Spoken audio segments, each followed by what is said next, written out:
সামান্য একজন হোটেল বয় থেকে থটস অফ বিল্লাল এখন বড় একজন কন্টেন্ট ক্রিয়েটর হয়ে তার মনের মধ্যে অহংকার আর হিংসা ঢুকে পড়েছে, যার কারণে অসংখ্য মানুষ তার বিরুদ্ধে গিয়ে দাঁড়াচ্ছে। গতকাল রাত থেকে আমাকে মেসেজ করতে করতে মানুষ ভরে ফেলেছে, ভাই ওকে নিয়ে একটা কিছু বলেন, ওর অহংকার আমরা আর সহ্য করতে পারছি না। যেই সকল ছোট ছোট ইউজাররা একত্র হয়ে বিল্লালরে বড় করেছে, আজকে সে বিল্লাল নাকি ছোট ছোট ইউজারদেরকে কপিরাইট স্ট্রাইক দিয়ে যাচ্ছে। কারো পেজের মধ্যে এখন আর মনিটাইজ নাই, সবার মনিটাইজেশনটা তিনি খেয়ে দিয়েছে, মানুষের পেটের মধ্যে নাকি লাথি মেরেছে। হাজারো অভিযোগ এই থটস অফ বিল্লালের বিরুদ্ধে। কে এই বিল্লাল, কোথা থেকে আসছে তিনি, আসুন একটু ছোট্ট করে জেনে নেই। একটি হোটেলের মধ্যে তিনি কাজ করতেন, সেখান থেকে পার্ট টাইম তিনি আবার ছোট ছোট করে টিকটকে ভিডিও আপলোড করতেন। যেই সকল ভিডিওগুলো হঠাৎ করে টিকটকের মধ্যে ভাইরাল হয়ে যায়, এরপরে তার জনপ্রিয়তা বাড়তে থাকে। তখন সে বিল্লালের মাথার মধ্যে ইন্টেনশন ঢুকে গেল, যেহেতু টিকটক আমাকে টাকা দিচ্ছে না, সেহেতু ইউটিউব আর ফেসবুকের মধ্যে আমাকে যেতে হবে। চলে আসলো তিনি ফেসবুক আর ইউটিউবে, যেখানে তিনি ভিডিও আপলোড করার সাথে সাথে মানুষের হৃদয় ছুঁয়ে দেয় এবং মানুষ সেই সকল ভিডিওগুলো শেয়ার করতে করতে তাকে ভাইরাল করে দেয়। ওইখান থেকে প্রায় 3 মাসে 44 লক্ষ টাকা তিনি ইনকাম করে নেয়। হ্যাঁ, ঘটনার শুরুটা এখান থেকে। তাকে অনুকরণ করে অসংখ্য মানুষ তার মতো করে ভিডিও আপলোড করতে থাকে এবং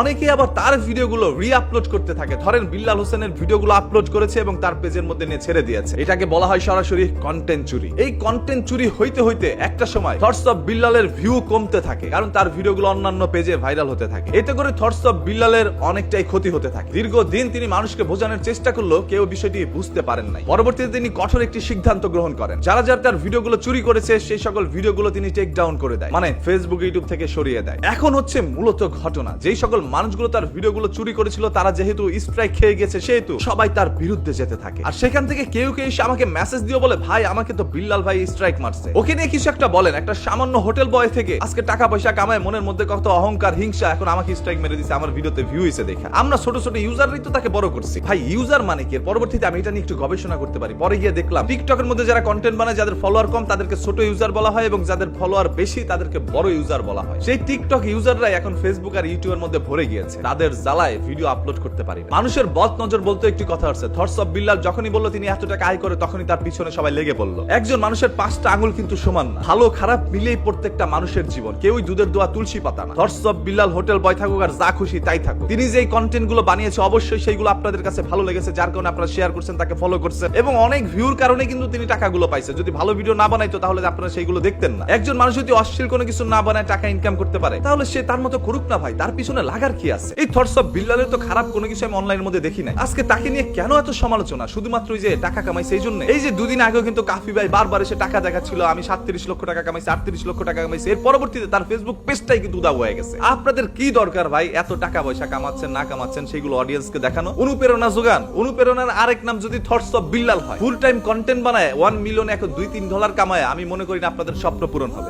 এক সময় মানুষ কামাইছে, তবে সামনের জামানায় কি হয় আল্লাহ তাআলাই ভালো জানে। মনে হয় না আপনাদেরকে আর পকেট ভরে তারা টাকা দিবে। এই থটস অফ বিল্লালকে নিয়ে আপনারা যে ধরনের সমালোচনা করছেন, অসংখ্য মানুষ এসে বাজে মন্তব্য করছিলেন, সেইভাবে তার ভালোবাসার মানুষেরও কমতি নেই। সে মাসে কোটি টাকা কামাক, তাতে আমার কি আসে যায়? চাইলে থটস অফ বিল্লালের চেয়ে ভালো কন্টেন্ট বানিয়ে আপনিও সারা ফেলে দেন, কোটি কোটি টাকা কামান ভাই, আমাদের কোনো আপত্তি নেই। তবে অন্য একজনের কন্টেন্ট আপনি চুরি করে এনে আপনার পেজের মধ্যে ছেড়ে দিয়েছেন, এখন সে যদি স্ট্রাইক মেরে দেয়, সেটা ফেসবুক নিয়ম অনুযায়ী তো সে মারছে, এতে করে তাকে খারাপ ভাবার কি আছে? আমার ভিডিও প্রতিনিয়ত মানুষ নিয়ে চুরি করে আপলোড করছে, তবে এখন যদি যারা চুরি করছে তাদেরকে যদি আমি স্ট্রাইক মেরে দেই, এতে করে কি আমি খারাপ হয়ে গেলাম ভাই? একটা কন্টেন্ট বানাইতে কত কষ্ট হয় জানেন? এই যে এখানে বিষয় কথা বলছি, আমার শরীরটা পুরো ভিজে গেছে গরম। এই কন্টেন্টটাকে শুট করে নিয়ে ওইখানে বসে বসে এডিট করতে হয়, কত ঝামেলা করে একটা ভিডিও আপলোড করি। সেই ভিডিওটা নিয়ে আপনার সাথে সাথে রি-আপলোড করে দিচ্ছেন, মানে চুরি করে নিয়ে আপনারা নিজেদের পেজে আপলোড করে দিচ্ছেন। আমার সারা দিনের কষ্টটা বৃথা করে দিচ্ছেন আপনারা। এখন স্ট্রাইক মারলে দোষ আমাদের? আমি মনে করি না বিল্লাল ভাই অনেক বড় কোনো খারাপ কাজ করছে। তার ভিডিওগুলো আপনারা চুরি করেন, তার মতো অনুসরণ করে ভিডিও বানানোর দরকার নেই। আপনি আপনার ক্রিয়েটিভিটি আপনার মতো করে প্রেজেন্ট করুন, এতে করে বিল্লালের চাইতে বেশি টাকা আপনি ইনকাম করতে পারবেন, কথা দিলাম। আমি জানি এখন কিছু মানুষ পক্ষ আর কিছু মানুষ বিপক্ষ করবে। আমি কোনোদিন কাউকে খুশি করানোর জন্য ভিডিও বানাই না, যেটা সত্য সেটা প্রকাশ করে গিয়েছে। এতে করে আমি যদি আপনাদের কাছে নিম পাতা হয়ে যাই, তাতে করে আমার কিচ্ছু নাই, কারণ